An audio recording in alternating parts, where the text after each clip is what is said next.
안녕하세요, 여러분. 캐나다 맘입니다. 오늘은 도시락에 대한 이야기를 해보려고 하는데요. 캐나다에 와서 이제 처음 아이들 학교 생활 시작하면서 도시락이 시작되잖아요. 그런데 생각보다 이 매일매일 도시락 싸는 일이 그렇게 쉬운 건 아닌 것 같더라고요.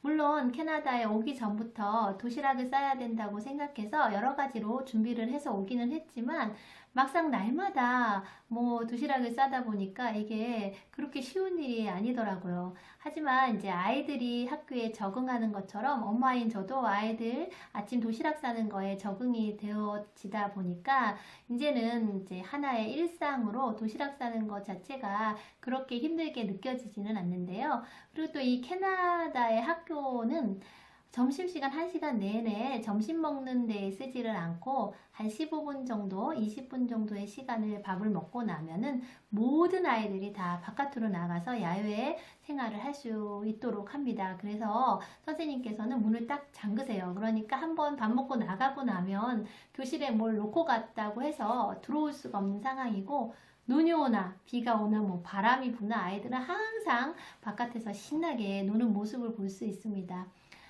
그 점심시간 한 40분, 45분 정도의 시간을 노는데 그 사이에 동아리 같은 모임도 있어서 자기들이 관심 있는 분야의 동아리를 들어서 그때 모임을 갖는 경우도 있고요. 또는 3, 4, 5 모여서 자기들이 좋아하는 놀이를 하기도 해요.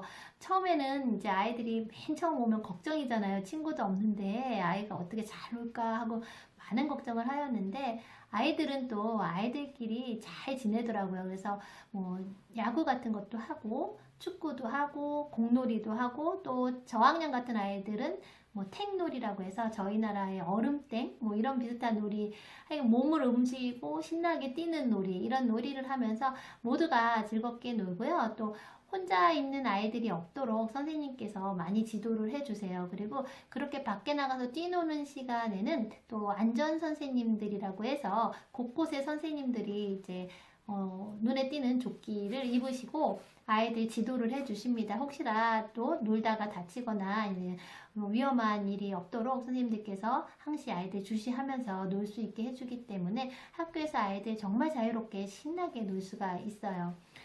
처음엔 저희 아이들이 이제 캐나다에 와서 영어 한마디도 못하고 학교에 가서 앉아있는 거잖아요. 그러니 아침 8시 반부터 오후 3시까지 아이들에게는 얼마나 그 긴 시간이라고 느껴질까라고 생각하니까 제가 다 측은지심이 생기더라고요. 그래서 아이들에게 조금이라도 좀 좋은 기쁨을 주고자 해서 처음에는 도시락에 굉장히 많이 신경을 쓰게 되었어요. 저희 아이들이 먹는 것도 좋아하고 즐거워하다 보니까 저는 이제 우리 아이들에게 딱 맞는 그 기쁨을 줄 수 있는 일이 맛있는 도시락을 싸주는 게 아닐까라고 생각해서 날마다 맛있고 아이들이 좋아하는 위주로 싸주려고 많이 노력을 했고, 간식도 아이들이 좋아하는 거 위주로 열심히 챙겨서 보냈습니다.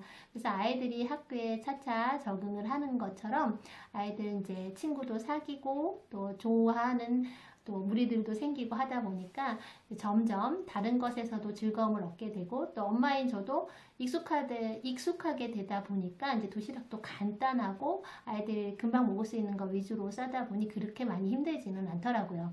주로 아이들이 도시락을 싸올 때 보면 한국식으로 밥과 반찬을 싸와서 먹을 시간이 넉넉하지가 않아요. 한 15분 동안에 먹고 나가 놀아야 되는데 이렇게 천천히 먹을 수 있는 시간이 없잖아요. 그래서 그냥 원푸드 위주로 싸주게 되었어요. 볶음밥이라든지 반찬이 필요 없이 후다닥 먹을 수 있는 정도의 볶음밥이라든지 또 주먹밥 이런 것들을 싸줬는데요. 볶음밥은 금방 맛있게 볶아서 이렇게 한국에서부터 가져온 도시락통, 보온 도시락통에 넣어주니까 딱이더라고요. 그래서 이 보온 도시락에 아이들 볶음밥은 주로 싸주기도 하고요.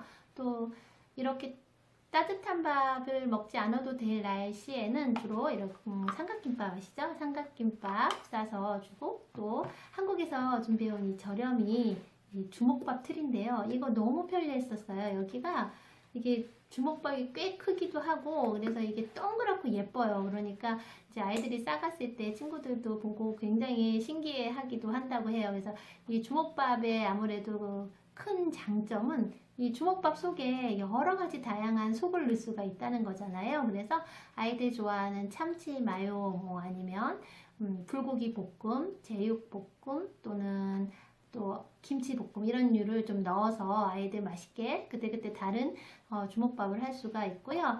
또 이렇게 도시락 메인으로 점심에 먹을 도시락을 싸주고 나서 저는 이 5번 월화수목금 중에 아예 날짜를 정해서 월수금은 엄마가 밥을 싸주고 뭐 이틀은 빵을 싸줄게 이렇게 약속을 했어요.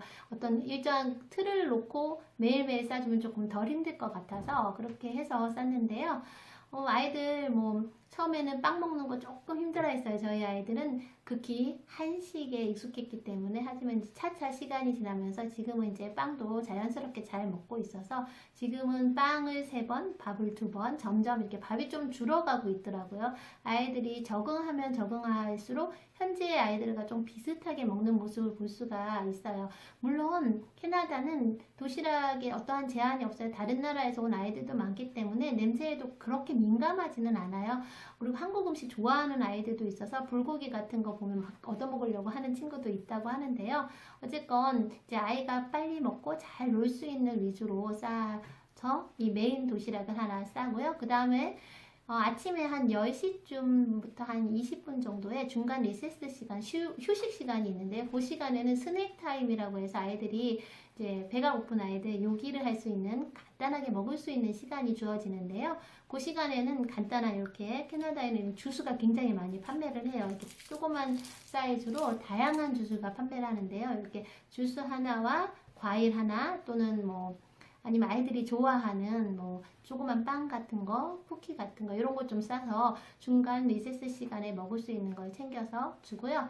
또 그 외에 아이들 수시로 혹시 입이 심심할 때 먹을 수 있는 체리 같은 거, 젤리 같은 거, 또 초콜릿 같은 거를 조금 싸서 같이 싸주고 아이들에게 도시락으로 줬습니다. 했더니 아이들이 즐겁게 잘 먹고 또 학교의 생활도 날이 갈수록 즐겁고 신나게 하는 모습을 볼 수가 있어서 기러기 엄마들이 힘들 때마다 아이들 그런 모습 보면서 또 힘을 낼 수가 있어요. 그래서 아이들 학교 적응하고 재밌게 지내는 모습 보시면 모든 엄마들이 다 힘이 나실 거예요. 그래서 오늘은 이 도시락에 대한 이야기를 해보았고요.